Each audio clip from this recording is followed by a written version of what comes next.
salatu wassalam lazimaini ila akhir zaman, amma ba'd. Bersama kita cintai dan kita muliakan Ayahanda Al-Habib Alwi, serta yang sama-sama kita cintai dan kita muliakan Al-Habib Ali Zainal Abidin bin Faisal Madhi, pengasuh Pondok Pesantren Darus Safa Cianjur, Jawa Barat. Marhaban, ahlan wa sahla fi ma'hadina Riyadhul Muhibbin Bukit Balangan, serta para tokoh-tokoh masyarakat, hadirin hadirat jamaah majelis sholawat qasidah burdah dalail khairat Riyadhul Muhibbin yang dirahmati Allah Subhanahu wa taala. Alhamdulillah, pada pagi hari ini kita kembali dikumpulkan oleh Allah Subhanahu wa taala di majelis sholawat dalail khairat, yang mana beberapa waktu kita vakum karena pertama PPKM, yang kedua memang kondisi kesehatan kita kurang mendukung. Alhamdulillah, kita pada pagi hari ini kembali bisa berkumpul di tempat yang mulia, di hari yang mulia. Kita bersama-sama memuji makhluk yang paling mulia, yaitu baginda Nabi Muhammad sallallahu alaihi wa alihi wasallam. Hadirin hadirat yang dirahmati Allah Subhanahu wa taala.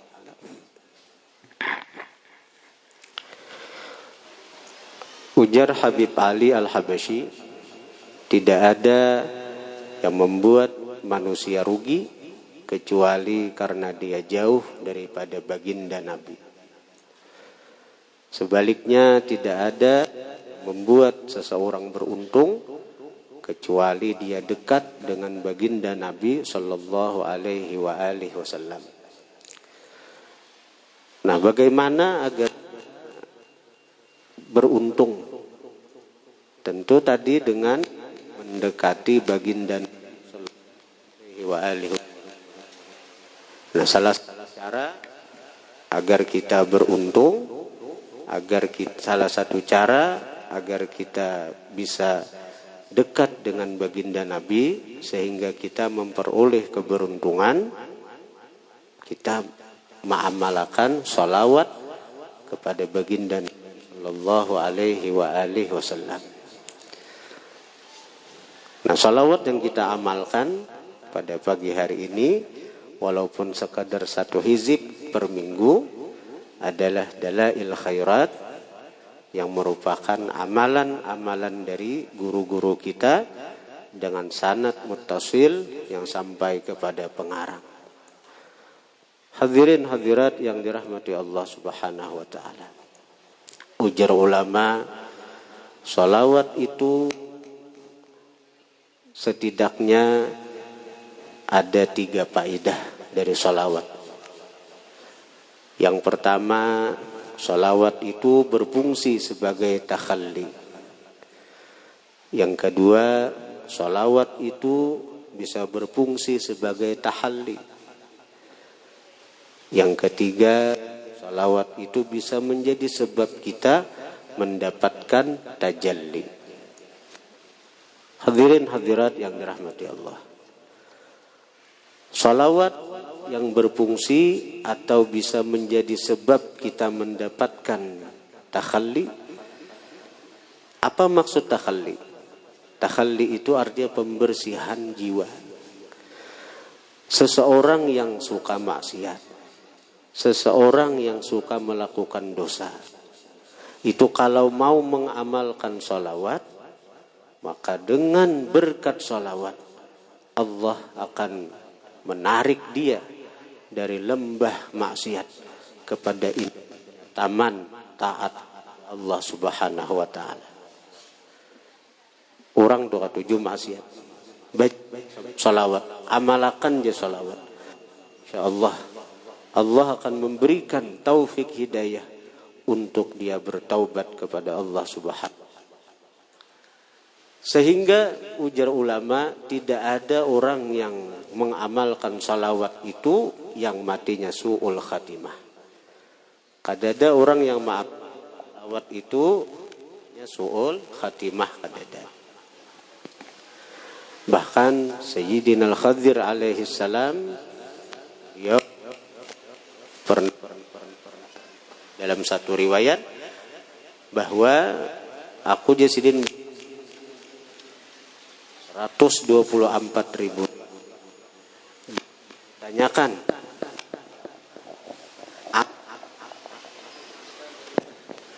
adakah amalan bisa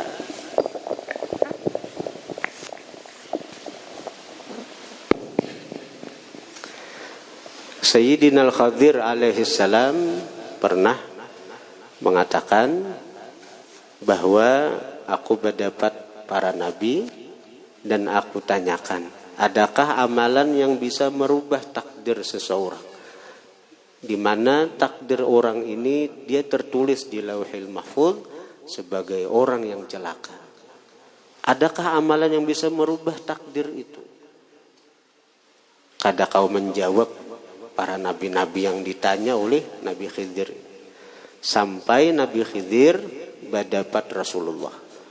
Kemudian ketika Rasulullah ditanya, wahai Rasulullah, ujar Nabi Khidir, adakah amalan yang bisa merubah takdir seseorang yang mana dia telah tertulis sebagai ahli neraka, Allah rubah ahli surga? Itu bisa terjadi. Khidir, itu bisa terjadi dengan memperbanyak salawat kepadaku, dengan memperbanyak salawat kepadaku, ujar Nabi. Nah, inilah kehebatan salawat. Jadi kita katuju mengdosa, kita nang katuju menggawi maksiat, amalan yang paling baik bagi kita ini nah, orang-orang seperti kita nang katuju menggawi maksiat dosane, banyaki salawat, banyaki salawat. Allah akan menarik kita dari lembah kehinaan dosa ini, tarik oleh Allah, diangkat Allah kepada keindahan taman ketaatan kepadanya. Hadirin hadirat yang dirahmati Allah, ini manfaat pertama dari salawat. Sampai-sampai Al-Imam Syihabuddin Ar-Ramli ketika ditanya mana afdalnya istighfar dengan salawat bagi orang yang berdosa nih, ujar Imam Ramli, afdal salawat. Sebabnya apa? Karena kalau istighfar seorang yang minta hamba seorang yang minta ampun. Tapi kalau salawat itu malaikat yang meminta akan ampun bagi orang-orang yang bersalawat. Kalau kita menggawi dosa, kalau kita menggawi dosa, kita bersalawat-lawat baginda Nabi, maka malaikat yang akan memintakan ampun bagi dosa dan kesalahan kita. Nah, yang kedua, fungsi salawat ini adalah tahallul,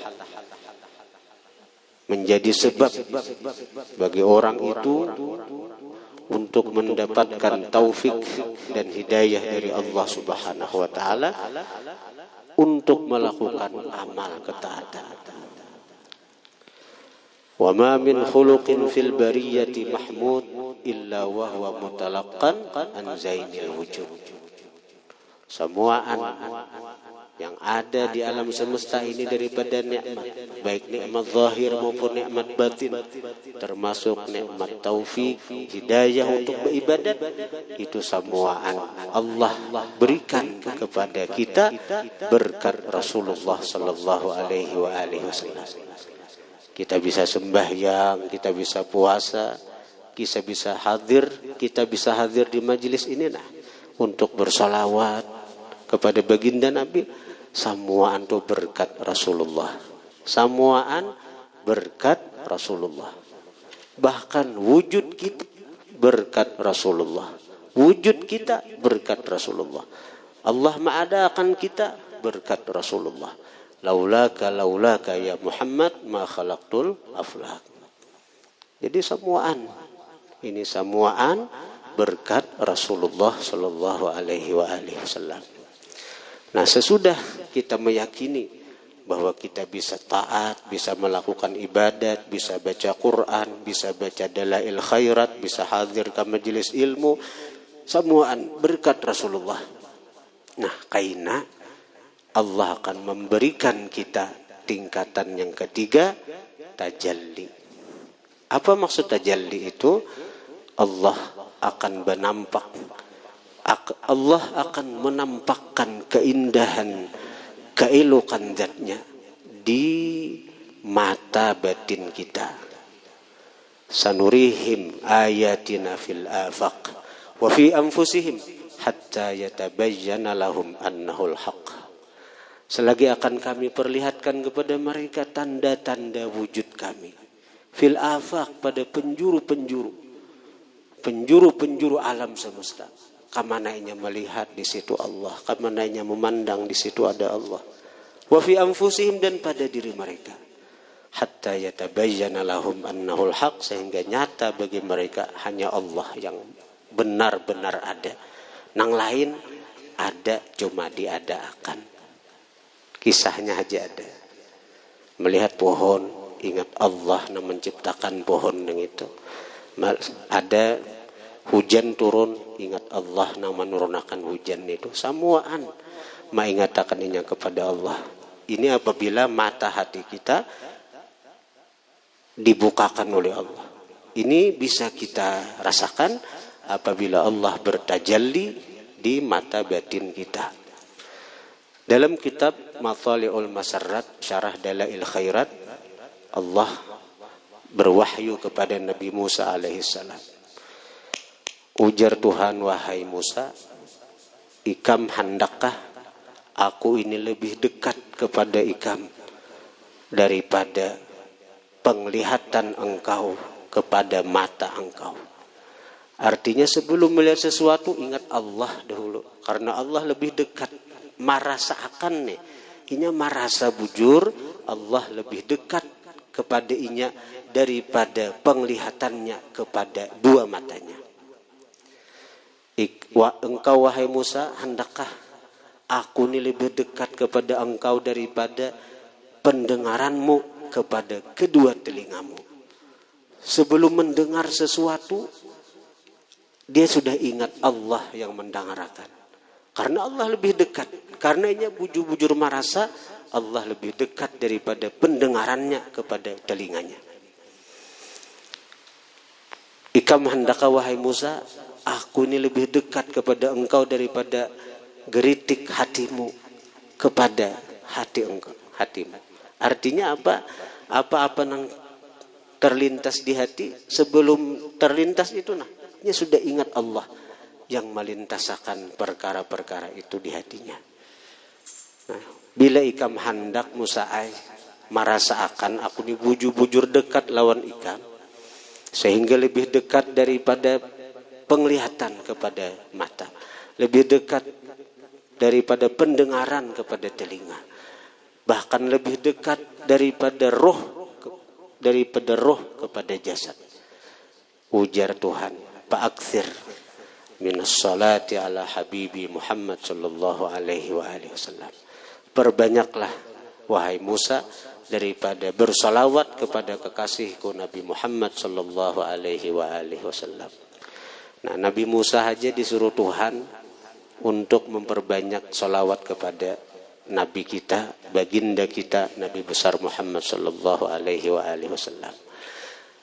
Nabi Musa tuh ini menunjukkan bahwa betapa agungnya kedudukan Nabi kita Muhammad sallallahu alaihi wasallam di sisi Allah Subhanahu wa taala. Hadirin hadirat yang dirahmati Allah. Yang kedua, cara untuk dekat dengan baginda Nabi adalah dengan mencintai keluarga Rasulullah sallallahu alaihi wasallam. Sayyiduna Abu Bakar Siddiq mengatakan, urqubu Muhammadan fi ahli baitih. Carilah kecintaan Muhammad. Carilah keridhaan Muhammad. Carilah kedekatan dengan Muhammad. Artinya ya Rasulullah, fi ahli baitih, pada mencintai ahli baitnya, keluarganya, keturunannya. Jadi kita disuruh oleh Allah untuk mencintai keluarga Rasulullah. Ini bukan kehendak daripada Rasulullah. Ujar Tuhan, qul la as'alukum alaihi ajra illal mawaddata fil qurba. Jadi mencintai keluarga Rasulullah bukan kehendak daripada Rasulullah, tapi memang perintah Allah Subhanahu wa taala. Dan itu ujar Abu Bakar Siddiq, jalan kita untuk mendapatkan kecintaan daripada Rasulullah sallallahu alaihi wasallam. Hadirin hadirat yang dirahmati Allah, telah hadir di tengah-tengah kita Al-Ustadz Al-Fadhil Al-Habib Ali Zainal Abidin bin Faisal Madhij. Beliau merupakan pengasuh pondok pesantren Darus Safa Cianjur, Jawa Barat. Alhamdulillah, ini satu keberuntungan bagi kita, bagi jemaah kita, dan bagi pondok pesantren kita Riyadhul Muhibbin. Mudah-mudahan dengan kedatangan beliau, pondok kita, majelis kita tambah berkah dengan berkat pandangan datuk beliau, baginda Rasulullah sallallahu alaihi wasallam. Karena insya Allah di mana ada zuriat, di situ ada datuknya. Bila ada asap, ada api. Toh. Ya kalau ada asap, ada api. Bila ada zuriat, ada tuh pada tuannya. Cuma kita aja ada melihat. Karena kita ini banyak dosa. Kita ini banyak dosa. Nah, dalam kesempatan yang mulia ini, kita mintakan kepada Al-Habib Ali Zainal Abidin untuk memberikan mau'izah hasanah kepada kita. Mudah-mudahan apa yang beliau sampaikan bisa kita amalkan dan menjadi sesuatu yang bisa membuat kita menjadi hamba yang dicintai Allah dan dicintai Rasulullah sallallahu alaihi wasallam. Tafadhal ya Habib bil qiyam, ambil Rasul.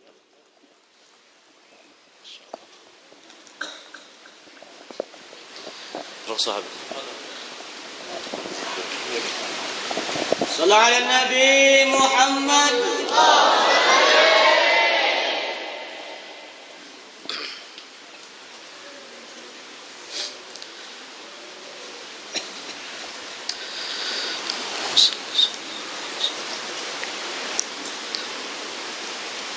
حمدا لرب خصنا بمحمد وأنقذنا من ظلمة الجهل والدياجر. الحمد لله الذي هدانا بعبده المختار من دعانا إليه بالإذن وقد نادانا لبيك يا من دلنا وهدانا. اللهم فصل وسلم وكرم ومجد وشرف على سيدنا محمد الفاتح لما أغلق والخاتم لما سبق ناصر الحق بالحق والهادي إلى صراطك المستقيم وعلى آله وصحبه حق قدره ومقداره العظيم. سبحانك لا علم لنا إلا ما علمتنا إنك أنت العليم الحكيم. رب اشرح لي صدري ويسر لي أمري واحلل عقدة من لساني يفقه قولي. اللهم إنا نعوذ بك من علم لا ينفع ومن قلب لا يخشع ومن نفس لا تشبع ومن عين لا تدمع ومن دعاء لا يستجاب لها. اللهم يا من مقاليد الأمور كلها بيده وإليه ترجع الأمور. يا فتاه يا عليم افتح علينا فتحا قريبا افتح علينا فتحا قريبا افتح علينا فتحا قريبا برحمتك يا أرحم الراحمين. أما بعد. Hadratul Muhtaramin, para tetamu Rasulullah sallallahu alaihi wasallam, wabil khusus yang berada di tengah-tengah kita, yang mulia ayahanda kita Al-Habib Alwi Assegaf, mata'anallah bituli hayatih, dan para habaib dan para syarifah yang lain yang tidak bisa saya sebutkan satu persatu, namun kehormatan dan keagungan mereka sesuai dengan datuk mereka Sayyidina Muhammad sallallahu alaihi wasallam yang sama-sama kita muliakan dan kita cintai, kita agungkan, kita ta'zimi.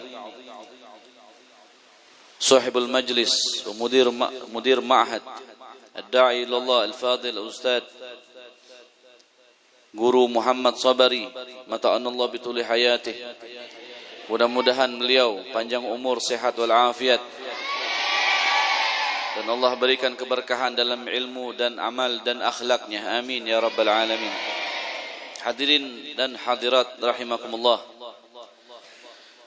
bersyukur kita kepada Allah Subhanahu wa taala di pagi yang berkah ini, di hari Jumat yang mulia. Allah Subhanahu wa taala mengumpulkan kita sekalian di tempat yang penuh keberkahan, di tempat yang penuh dengan cahaya salawat kepada Sayyidina Muhammad, di tempat di mana Allah Subhanahu wa taala mengkhususkan hamba-hambanya yang ingin mendekatkan diri kepada kekasihnya, yaitu Sayyidina Muhammad, di tempat yang menjadi pilihan Allah Subhanahu wa taala, sumber kebaikan, sumber ilmu, sumber cahaya yang bisa menerangin hati seseorang yang tadinya gelap menjadi terang benderang, yang tadinya jauh dari Allah menjadi dekat dengan Allah, menjadi sumber di mana orang bisa mengintrospeksi dirinya, sampai mana dia kedekatannya ataukah dia jauh dari Allah Subhanahu wa taala, dengan pendidikan ilmu, dengan sanad sampai kepada Nabi Muhammad, dengan pendidikan salawat dan akhlak yang diturunkan kepada Rasulullah sampai kepada guru-guru kita sekalian.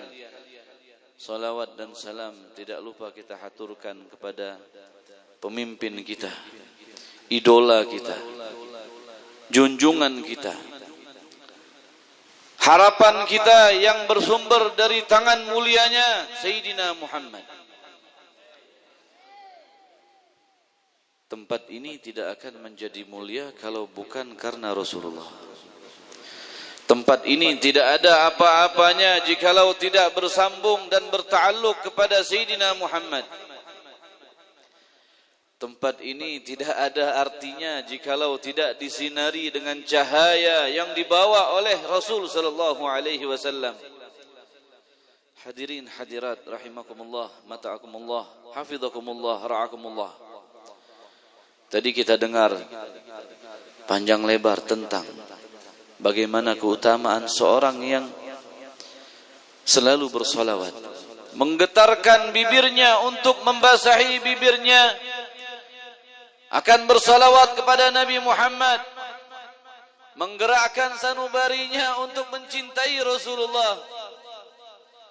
Lisan tidak akan pernah bergetar jikalau tanpa perintah sanubari. Sanubari yang bisa memerintahkan salawat adalah sanubari yang pernah tersentuh akan kecintaan Sayyidina Muhammad. Lisan yang bergetar tidak akan pernah diperintahkan oleh hati jikalau hati tersebut tidak pernah mendengar kemuliaan Sayyidina Muhammad. Pikiran dan gerak-gerik kita selalu ingin mengikuti gerak-geriknya Rasulullah, adabnya Rasulullah, akhlaknya Rasulullah, bahkan ingin menyerupai bagaimana cara kehidupan Rasulullah. Kesemuanya adalah perintah dari satu Allah Subhanahu wa taala memerintahkan kepada hatinya. Hatinya menggerakkan semua anggota tubuhnya, baik akal pikirannya, baik semua anggota fisiknya, bahkan kepada apa yang dia pandang, kesemuanya itu mewarnai untuk mereka mendekatkan diri kepada Sayyidina Muhammad. Hadirin hadirat yang dimuliakan Allah, pantas bagi kita semuanya sebagai umat Nabi Muhammad untuk mendekatkan diri kita kepada Allah dan mencintai sosok yang paling mulia yang pernah Allah ciptakan. Manusia yang paling mulia dan paling indah yang Allah ciptakan, Sayyidina Muhammad. Rasul sallallahu alaihi wasallam dibandingkan dengan keindahan apapun tidak ada yang bisa membandinginya.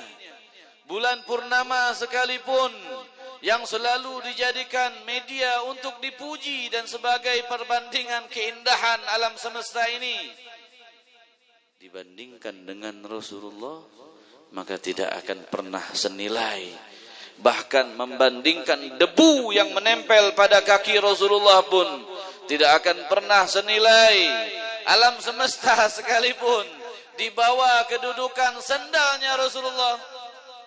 Jangankan fisik Rasulullah dibandingkan, apa yang menempel bersentuhan dengan Rasulullah sekalipun, andai kata dibandingkan dengan alam semesta, maka tidak akan pernah membandingi kemuliaan, keindahan apapun yang bergantung dan bersambung dengan Sayyidina Muhammad. Al-Imam Tirmidzi di dalam Syama'ilnya menerangkan di dalam kitab Syarah Muntahassul, seseorang ulama mengatakan bahwa andai kata sendal Rasul sallallahu alaihi wasallam, terompa Rasul sallallahu alaihi wasallam tidak senilai atau tidak semulia alam semesta, maka pada Isra wal Mi'raj Rasul sallallahu alaihi wasallam akan diperintahkan untuk melepas terompa atau sendalnya. Akan tetapi ketika Isra wal Mi'raj yafuku 'alal kaunain, yafuku 'alal kaun, sendal tersebut melampaui batas tinggi di atas alam semesta. Kemuliaan tersebut didapatkan karena bersentuhan dengan Rasul sallallahu alaihi wasallam. Akhlak yang begitu mulia pun yang dimiliki oleh Rasulullah disebutkan tadi oleh guru mulia kita. Guru Sabari mengatakan, mengutip daripada perkataan Al-Habib Ali bin Muhammad bin Husain Al-Habsyi,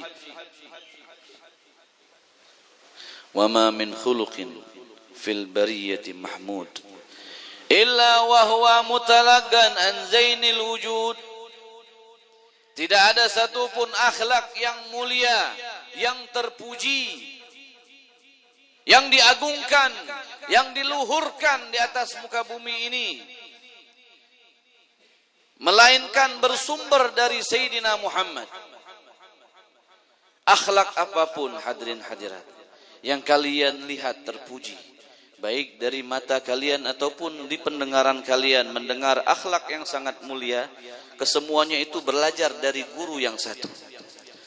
Kesemuanya itu adalah sesuatu pelajaran, sumber pelajaran yang kita dapatkan dari guru yang satu. Siapa? Guru yang paling mulia di atas muka bumi ini, Sayyidina Muhammad. Hadirin hadirat yang dimuliakan Allah, keindahan akhlak yang tidak ada batasnya. Sampai Allah sekalipun memuji akhlak yang Allah sebutkan di dalam Al-Quran. Wa innaka la'ala khuluqin 'adzim. Sesungguhnya engkau wahai Muhammad pasti yakin memiliki akhlak yang luhur, akhlak yang tinggi, budi pekerti yang mulia, sehingga tidaklah Allah takdirkan akhlak yang mulia terdapat di dalam suatu manusia, maka itu semua bersambung pada akhlaknya Nabi Muhammad SAW.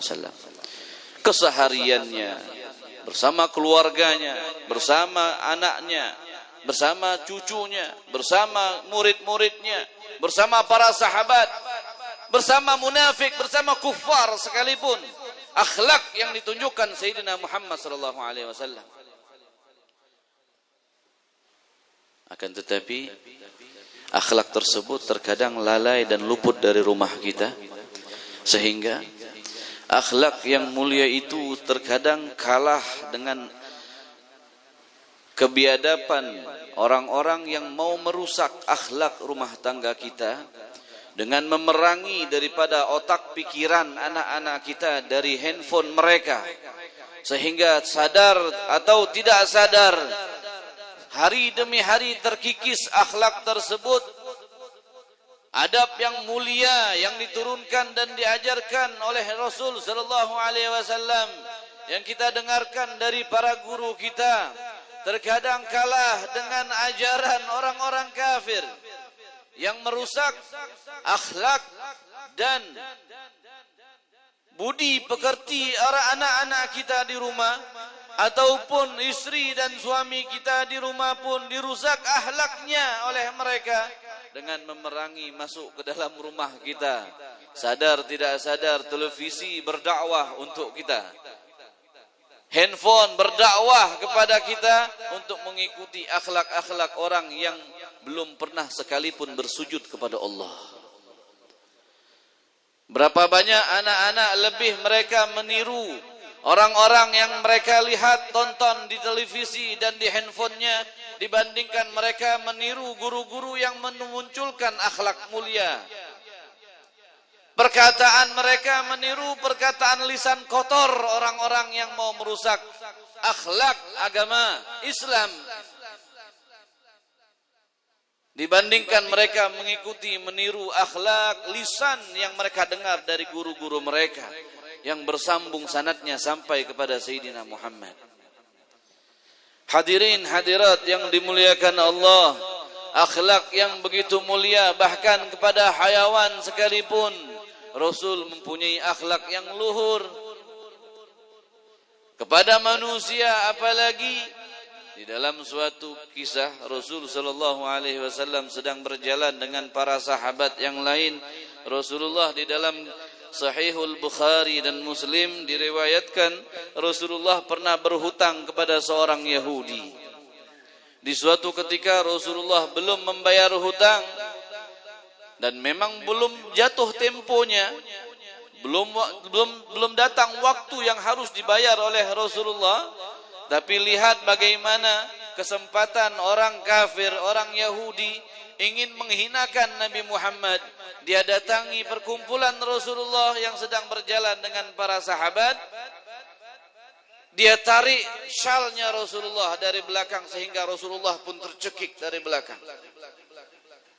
Kurang ajar ini orang, mengambil kesempatan untuk menghina dan menyakiti Rasulullah dengan dalih hutang yang dia pinjamkan kepada Rasulullah. Dia tarik syalnya Rasulullah sampai tercekik ke belakang. Di dalam riwayat ada bekas merah di leher Rasulullah dari tarikan yang keras oleh orang Yahudi tersebut. Sahabat semua sudah menghunuskan pedangnya ingin membunuh Yahudi itu. Tapi Rasulullah dengan akhlak yang mulia mengatakan apa? Da'hu. Biarkan dia. Jangan kalian hiraukan, aku yang salah, kata Rasulullah. Karena aku mempunyai hutang darinya. Yahudi tersebut mengatakan, ya Muhammad, bayar hutangmu. Ya Muhammad, bayar hutangmu. Engkau mau lari dari hutangmu? Padahal belum jatuh tempo. Belum jatuh waktu yang harus Rasulullah bayar. Tapi dia ambil kesempatan untuk dia menghinakan Nabi Muhammad SAW. Sahabat yang tadi marah pun akhirnya dengan nasihat Rasulullah untuk memerintahkan jangan diusik, jangan diganggu, jangan disakiti Yahudi tersebut. Aku yang salah, kata Rasulullah. Aku yang salah, aku yang belum bayar hutangnya. Maka Rasulullah mengatakan, ada di antara sahabat di sini, kata Rasulullah, yang punya harta sedikit untuk membayar hutangku. Sahabat akhirnya membayarkan hutang Nabi Muhammad SAW. Dibebaskan orang Yahudi tersebut sehingga tidak disakiti oleh sahabat-sahabat yang lain.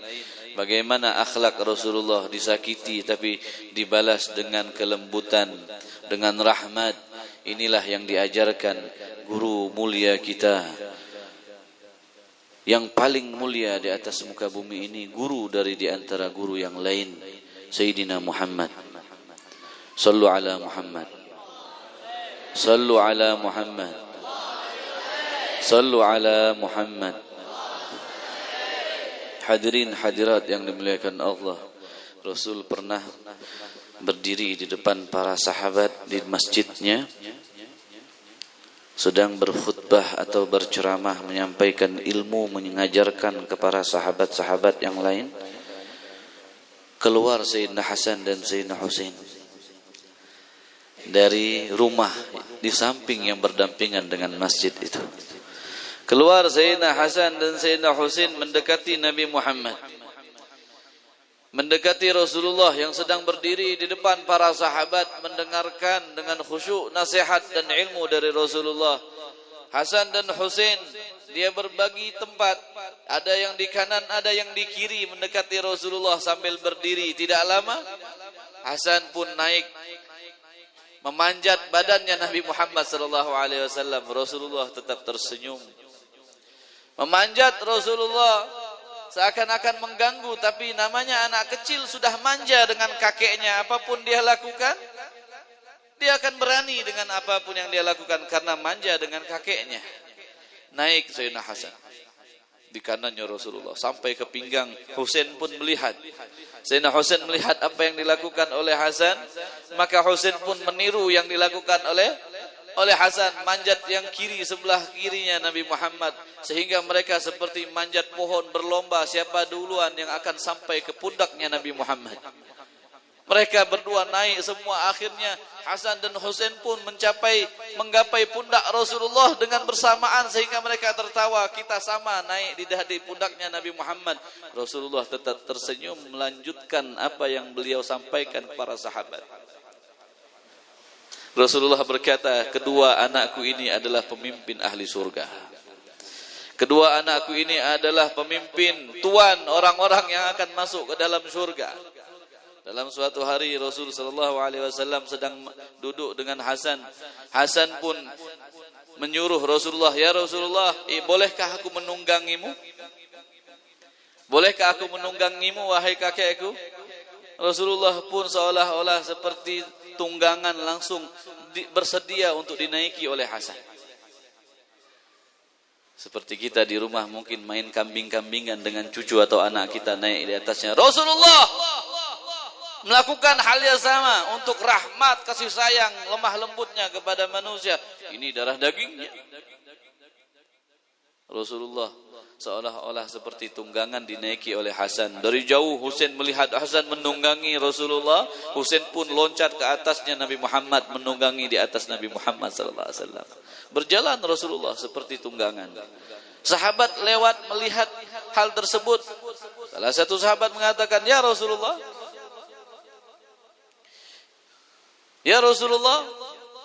berkomentar tentang apa yang dilakukan oleh Hasan dan Husain.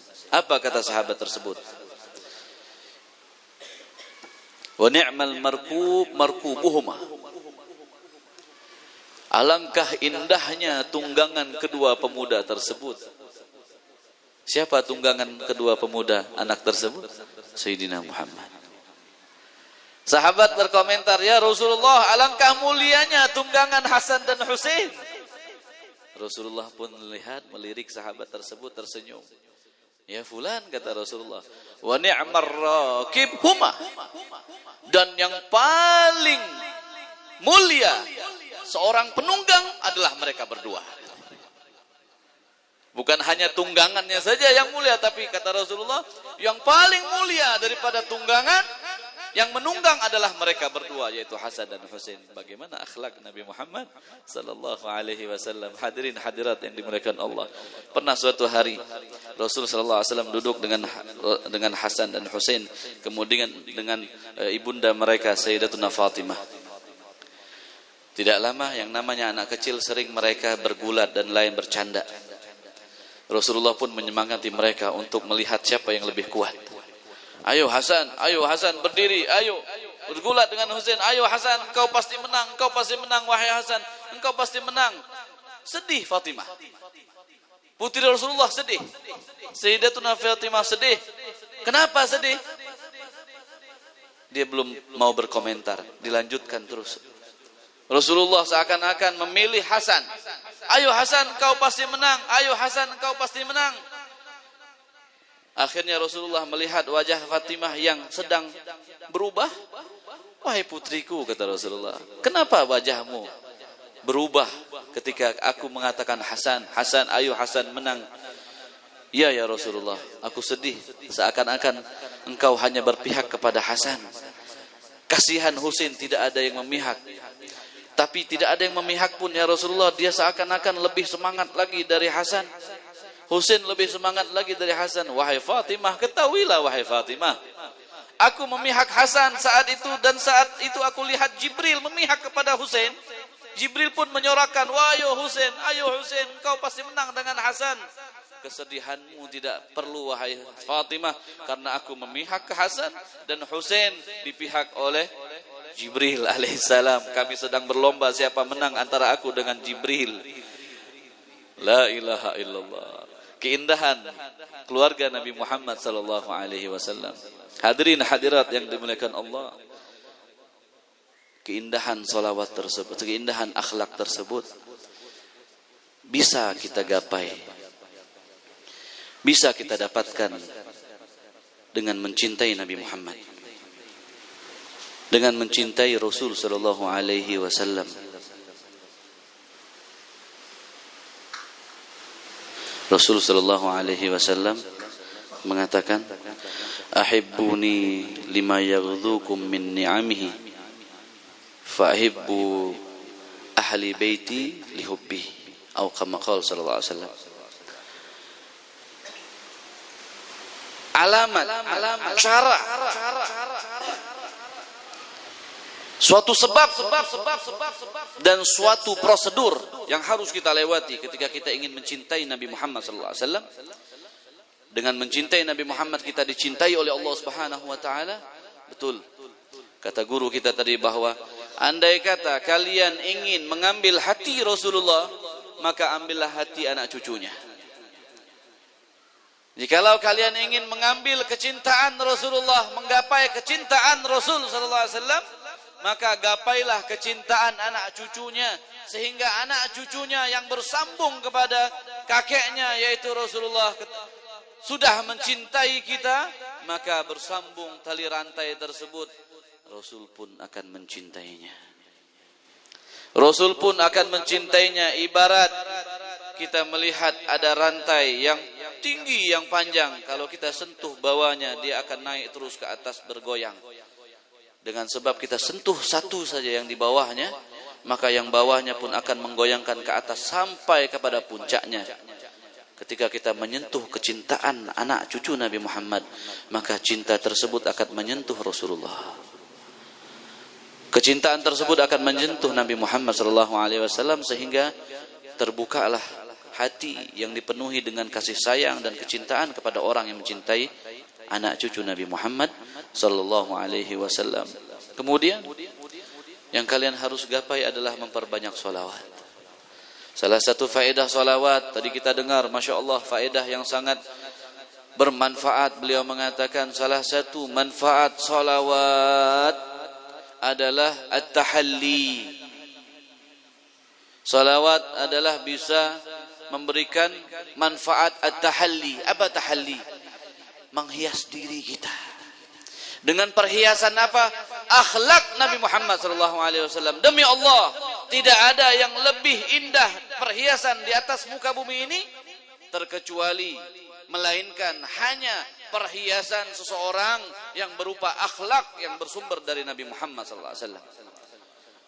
Mahmakan, walaupun lebih banyak perhiasan zahirnya, emasnya, pakaian apapun yang dia pakai, dari sutra, dari mutiara, dari intan permata sekalipun, yakut sekalipun, mobil yang mahal, yang mewah, rumah seperti istana, kesemuanya itu perhiasan dunia. Andai kata dibandingkan dengan akhlak seseorang yang mereka hiasi kepada hatinya atau dirinya, maka kesemuanya zakharifud dunya, kesemuanya itu tidak ada apa-apanya. Gelap seseorang yang melihat dari ahli batin.